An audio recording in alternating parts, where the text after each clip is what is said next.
আজকে রান্না করব শাপলার ঝোল।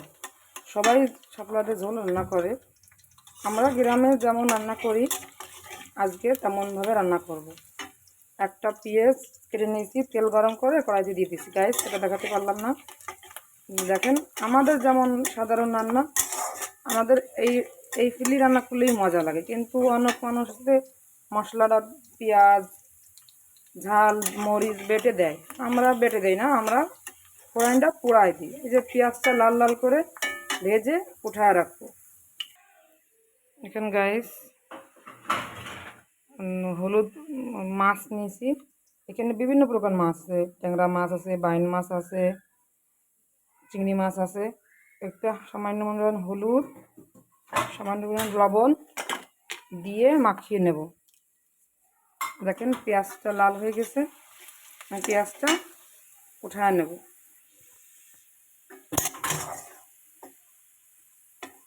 উঠায় মাছটা লবণ হলুদ মাখায়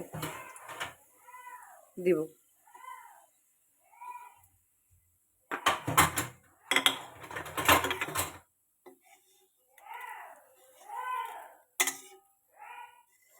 দেখেন এই পেঁয়াজটা উঠায় রাখছি, খুব সুন্দর লাল হয়েছে।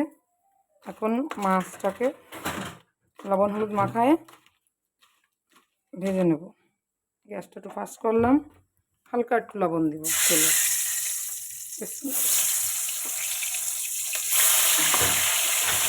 মাছটা সুন্দর করে ভেজে নেব।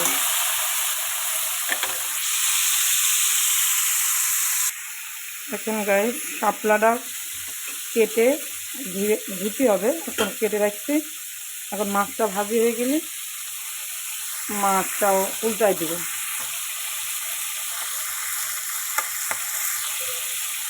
মাছটা উল্টা লাল লাল ভেজে নেব একটু।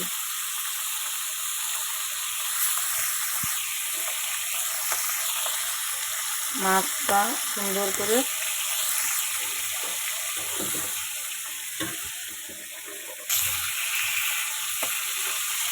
এখন গাইস মাছটা খুব সুন্দর করে লাল লাল করে ভেজে নিলাম। এক বাটিতে পানি নেব। এই কাঁচামরিচ রাখছি, 8-10টা কাঁচামরিচ কেটে রাখছি। এখন মাছের ভিতরে দিয়ে খুব সুন্দর করে নিয়ে নেব।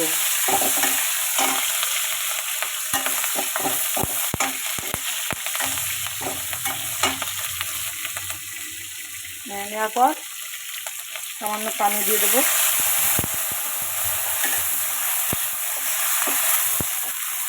আর একটু পানি লাগবে, আর একটু পানি দিব। সামান্য লবণ, পরিমাণ মতো লবণ দিবেন। 1 চামচ হলুদ দেবেন।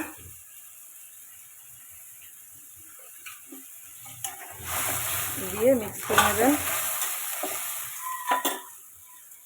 পরিমাণ মতো পানি আর একটু বলেছি দেবো। এই যে আর একটু পানি দিলাম, এবার ঢেকে জাল দিব। দেখেন গাইস, খুব সুন্দর কালার আসছে, জাল হচ্ছে। আরও 5 মিনিট ঢাকা দিয়ে জাল করে নেব। শাপলাটা ধুয়ে নিছি, ধুয়ে পরিষ্কার করে নিলাম। এখন গাইস গ্যাসটা একটু লোতে করে দেব। লোতে রেখে পেঁয়াজ আর জিরা বাটা করে নেব। সামান্য জিরা দেবেন, মিডিয়াম, যেটুকু আপনাদের প্রয়োজন। খুব বেশি দেবেন না, নাহলে জিরার গন্ধ বেরোবে। আমাদের অল্প লাগে, আমরা অল্পই দিই, অনেকও বেশি দেয় না, অনেকও কম দেয় না। এই যে সীমিত জিরা, ব্যাস। এখন পানি দিয়ে বেটে নেব।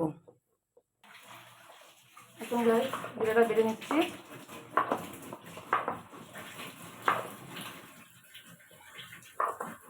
বেটে সুন্দর করে, আগে জিরাটা সুন্দর করে বেটে নেবেন।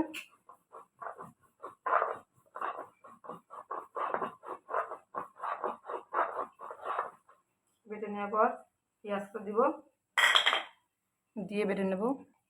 সুন্দর করে পেঁয়াজটা ভেজে নেব।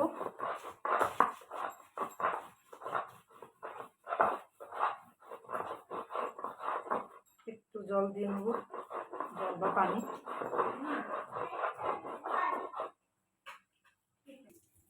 দেখেন মশলা বেটে নিচ্ছি। এখন মশলাটা এর ভিতরে ঢেলে দেব। মশলা দিয়ে সুন্দর করে নেড়ে নেব। দেখেন গাইস কি সুন্দর কালার আসছে। এবার শাপলাগুলো আস্তে আস্তে দিয়ে দেব।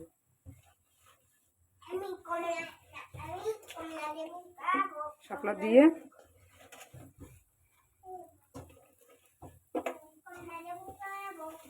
5 মিনিট ঢাকা দিয়ে দেব, জাল হলে তারপরে।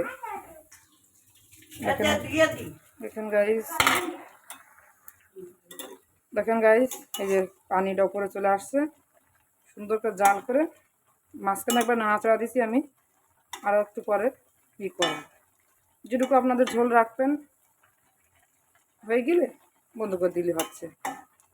চেখে দেখবেন লবণটা কি কম আছে না বেশি।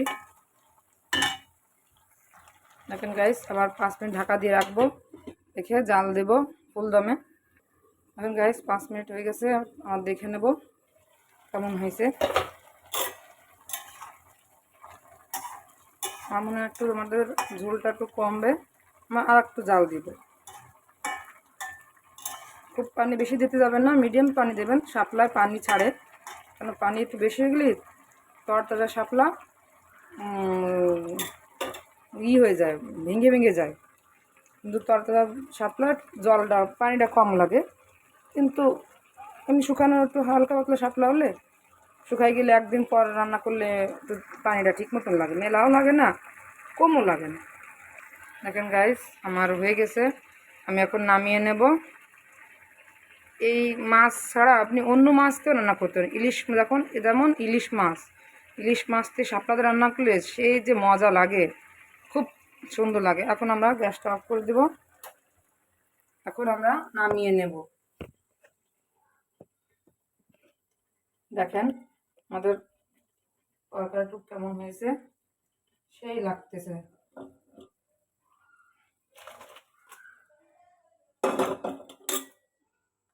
দেখেন গাইস কত সুন্দর হয়েছে, না বেশি ঝোল, মিডিয়াম, তার মিডিয়াম, না বেশি না কম।